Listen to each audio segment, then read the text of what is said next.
Mill-1 ta' Settembru kull applikazzjoni għal klassifikazzjoni ta' vetturi vintage se tkun teħtieġ spezzjoni fiżika mill-Kumitat tal-Klassifikazzjoni tal-Vetturi Vintage. Din hija waħda mis-sett tal-linji gwida ġodda l-klassifikazzjoni tal-vetturi vintage illi tħabbru mill-Ministru għat-Trasport Chris Bonnet.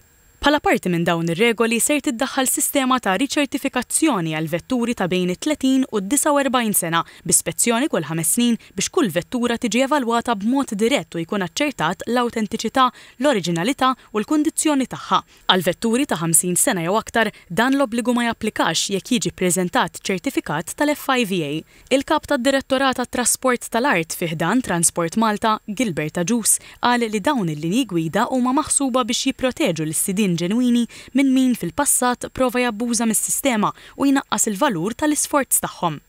Fejn qabel kull vettura li għandha iktar minn 30 sena, speċjalment dawk li jiġu minn non-EU, jiġifieri bħal Ġapan, Libja, u dawk il-postijiet.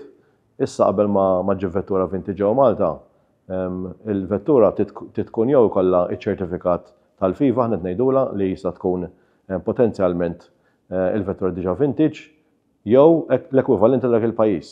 Bażikament biex il-vettura li tiġi Malta sewwa għandha l-ispirtu u l-awtentiċità tagħha. Stephen Zerafa mill-Federazzjoni Maltija Vetturi Antiki qal li dawn il-miżuri huma frott snin twal ta' ħidma biex jiġu salvagwardjati l-interessi tad-dilettanti. Il-miżuri li tħabbru mill-Ministru u mill-istaff tiegħu dalgħodu huma frott ta' ħafna xhur bil-kemm ma ngħidx snin ta' xogħol illi għamilna flimkien biex il-Federation taħdem mal-awtoritajiet biex inġibu aktar kondizzjonijiet tajbin u mistħoq lid-dilettanti tal-vetturi klassiċi. Fl-istess ħin li rridu nneħħu kull abbuż jew abbużi kemm jista' jkun ta' dawk in-nies li japplikaw meta ma jkunux jimmerithom jgħaddu karozza classic.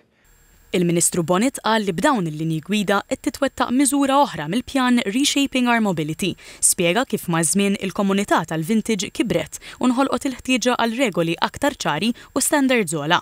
Qal li s-sistema preżenti kienet f'ħafna każijiet bbażata fuq ritratti u dokumentazzjoni u ma kienx dejjem tagħti l-protezzjoni u serjetà li dawn il-vetturi jistħoqilhom. Dr. Bonnet qal li l-konservazzjoni ta' dawn il-vetturi antiki għal ħafna mhijiex biss kwestjoni ta' nostalġija imma parti minn ħajjithom u mod tanġibli ta' kif jipproteġu wirt li għandu jiġi apprezzat u moddi lil ġenerazzjonijiet futuri.